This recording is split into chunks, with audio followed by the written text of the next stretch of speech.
La nota fue el feo que venían al lado de María, de Julio Leiva, que es productor nuestro y que hizo la nota y generalmente hace informes de la calidad que ustedes acaban de ver. Estamos aquí con Fernando Iglesias, de la Coalición Cívica, estamos con Fernando el Chino Navarro, del Movimiento Evita, y estamos con Cristian Castillo, que es el candidato a vicepresidente de la fórmula que encabeza Jorge Altamira. Simplemente algo antes de que empiecen a charlar amigablemente. Se cumple acá una proporción inversa a la que hay en las elecciones, o bastante, relativamente, que hay un kirchnerista y dos que no lo son, así que vamos a tratar de equilibrar los tiempos para que el Chino pueda hablar más o menos parecido a ustedes dos. ¿Es demagogia o es progreso social, lo que acabamos de ver? O un poco de cada cosa. No, que llegue el agua, desde luego, ¿quién puede no reconocer el logro que llegue el agua? Ahora, la verdad es que cuando uno hace un análisis macro y ve toda la situación social, yo me crié en la provincia de Buenos Aires, yo me crié en Avellaneda, Escuela Normal de Avellaneda, hice la primaria y la secundaria, me acuerdo, te daban el manual del alumno bonaerense. Te daban el manual del alumno bonaerense, cuya primera página decía: la provincia de Buenos Aires es la más rica del país porque tiene las pampas y tiene los puertos y tiene no sé cuántas cosas más. Hoy la provincia de Buenos Aires está por debajo de las medias nacionales en todas las medidas sociales. Cualquier cosa que mida, pobreza, indigencia, salud, educación, por abajo de la media nacional. Y desde 1989 gobierna un solo partido, el Partido Justicialista, que gobernó por derecha y por izquierda, con Rucaf, con Solá, con Scioli, no sé. Así que a mí me parece que el análisis de lo que pasa hoy con respecto al gobierno nacional está distorsionado por el hecho de que el gobierno se plantea como la superación o la antinomia con la década de los 90. A mí me parece que en la década de los 90 hasta ahora hay una enorme continuidad de políticas, no de discurso, el discurso es completamente distinto. Las políticas son las mismas y los niveles de pobreza, vos citabas bien el tema del 8%. El 8% de pobreza que dice el INDEC es sobre la base de que un argentino que gana, le alcanza para vivir 12 pesos por día. Porque es 1.347, familia tipo, haces la división, con 12 pesos por día en la Argentina no sos pobre. Así es fácil sacar a la gente de la pobreza. Entonces los niveles de pobreza que tenemos reales, que están entre 20 y 25, cualquiera que haga un análisis serio sabe que están entre 20 y 25%, son los mismos de la década del 90. Son los mismos de la década del 90. Fernando, déjame ponerme un minuto en abogado del diablo. Sí. Hoy hablaba con gente que vive en la provincia de Buenos Aires, en el conurbano, y me decía: ¿sabes qué pasa? Que tiene padres ahí, familia, decía. Nunca llegaba nada y ahora el asfalto llega más cerca, el hospital está más cerca, el agua está, la cloaca está llegando, la jubilación, la asignación por hijo revitalizó todo y entonces las despensas se mueven, etcétera, etcétera, etcétera. Y entonces el argumento es, por supuesto, que lo que decís, falta mucho, pero llegó algo ahí. Pero no es que falta mucho, es que es la misma situación horrible que había en la década del 90, no es que falta mucho. Entonces, yo no puedo decir nada. Asignación universal por hijo fue una propuesta nuestra. Nosotros la queríamos y la queremos hacer por ley y garantizada para todos. Porque si vos vas, cuando pagás tus impuestos a fin de año, hacé la cuenta de vos que pagás impuestos a las ganancias, cuánto menos pagás de impuestos por cada hijo que tenés. Y vas a descubrir que te ahorrás más del doble o más del triple de lo que recibe un pobre en el Gran Buenos Aires. Entonces, ¿por qué no es universal? Y porque atrás está el cliente, el clientelismo, atrás está el puntero. Nosotros la queremos hacer universal y por ley. Con respecto... Eso se podía decir antes, no ahora. Nosotros lo decimos... No, que hay clientelismo. Con este sistema, si podés decir que no es universal. Hay retornos por los punteros, hay apriete y hay retorno por los punteros. Y lo mismo pasa con las jubilaciones. Nosotros decíamos, hay que ir a la jubilación, hay que atender a la gente que se quedó afuera del sistema y hay que... Por eso proponíamos un ingreso ciudadano también a la vejez, a las personas. Ahora, no había que sacarle al resto de los jubilados, porque hoy el 80% de los jubilados cobran la mínima. Y cuando nosotros votamos el 82%, nos dijeron no hay plata. Cuando justamente nosotros, cuando le pegaron el manotazo a la caja de los jubilados privados y los mandaron a cobrar junto con el resto de los jubilados y por lo tanto achataron todo y mandaron a todo el mundo a cobrar la mínima y hoy la gente gana los juicios que ya tiene ganados y no los puede cobrar porque el ANSES gasta la plata en la asignación universal por hijo, en un chico, una compu, te dicen no hay plata, que era lo que decíamos nosotros. Cuando nosotros decíamos esa plata tiene que salir de un impuesto a las rentas financieras, cosa que hemos propuesto, hemos presentado los proyectos de ley y siguen durmiendo. Entonces, la verdad que el verso de este gobierno progresista, que se basa en un gran discurso y en casos aislados, conmovedores, pero completamente aislados, no puede esconder la realidad. La pobreza es la misma de la década del 90, nada más que en la década del 90 la soja estaba a 160 y ahora hasta 500. Chino. No, me parece que hay una distancia entre lo que entre lo que dice el diputado y la realidad muy grande. Pero yendo a la imagen, por un lado enternece, pero por otro lado también da cierta vergüenza, porque que en el 2011 recién llega el agua y además le habían dejado la canilla en la puerta.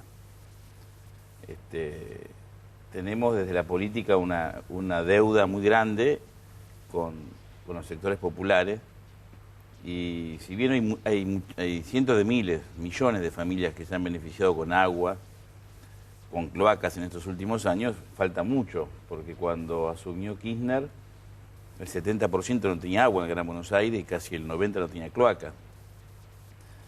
Yo no sé el porcentaje actual, sé que se está construyendo mucho, no solamente agua, cloacas, pero si uno ve la construcción donde vive la compañera, es una construcción que tampoco es una construcción muy humilde, uno se da cuenta que es la consecuencia del trabajo y del aporte de gente que vive situaciones difíciles. Si no, no tendría ese televisorcito, más allá de que hoy tenga otro televisor más importante. Y eso es lo que nos empuja a nosotros, lo que Cristina decía en días antes de la primaria, en el Coliseo, cuando dice, una frase me parece que resume un poco qué es lo que ella plantea y que nosotros nos impulsa a seguir militando. Cuenten conmigo para lo que falta. Nosotros somos conscientes que se ha hecho mucho, pero sabemos que falta mucho más, porque son 60 años de retroceso. Del 55 para acá Argentina ha retrocedido de forma tal que en 8 años no se puede resarcir todo lo que falta, todo lo que tenemos que reconstruir. Ahora, déjame ponerme a mí con voz de Perón. La revolución que hizo en términos sociales Perón fue en menos de 8 años. Bueno, de hecho, gobernó solamente 9. ¿Por qué pudo sembrar de hospitales, de viviendas, de políticas sociales mucho más rápido en el primer mandato, en los primeros 3, 4 años, que lo que pudo hacer este gobierno?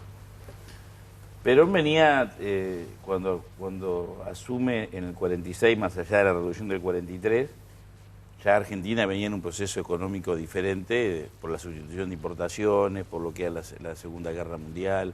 Tenía una acumulación de riqueza que no se distribuía, que el peronismo rápidamente volcó al mercado interno. Cuando Kirchner asumió, la situación no era esa. La situación era absolutamente diferente a la que se encontró el peronismo en el 46.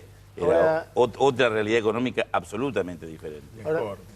Igual Pero mejor. la construcción que tenía Perón, que tiene mayoría, con todo toma una fuerza de trabajadores que tiene que ver con la mejor tradición del comunismo, el anarquismo, el troquismo, el socialismo, que había luchado desde fines del siglo XIX, una clase trabajadora muy combativa. Bueno, se encausa en el peronismo, parte de las Fuerzas Armadas, una burguesía nacional incipiente que tiene que ver con la sustitución de importaciones, era otro tejido social, otra conformación totalmente distinta a la que llega Perón. 8 años de altísimo crecimiento, sí, y la pobreza no perfora el 20%. Tenemos una gran falencia que tenemos que resolver hacia adelante, que es la matriz de los 90 no ha sido disuelta. Nosotros tenemos una matriz muy parecida a los 90 en términos de producción, en el sistema financiero, el sistema impositivo, y son cuestiones que estamos en deuda. Cuando se quiso avanzar en parte, muy parcialmente, pero hay un ejemplo que es la 125, hubo una reacción que nos dejó en minoría. De ser mayoría en la Cámara Legislativa pasamos a ser minoría, y después terminamos siendo minoría en la calle, porque no teníamos un instrumento político que sostuviera nuestras políticas. Éramos 2000 el día que Cobos desempata en favor de la mesa de enlace y de los grupos económicos, éramos 2000 personas en la calle. Y después eso termina con la derrota del 28 de junio. Ahora venimos toda una recuperación en un proceso, y lo que sí nos queda claro es que tenemos destinos si avanzamos y si profundizamos. Pasaron 8 años y la culpa fue de la oposición, de la soja y de la derrota del 29. Hace 8 años que gobiernan. Eso es una cosa que a mí me llama la atención. El peronismo nunca gobierna. Siempre gobierna Menem, gobierna Isabel, gobierna López Rega. El peronismo nunca gobierna, nunca se hace cargo de lo que gobierna. Y cuando terminan en un desastre, como fue el que hizo Menem, resulta que no era peronista, era otra cosa. Y ahora otra vez, van a decir 8 años. La situación en el 2003...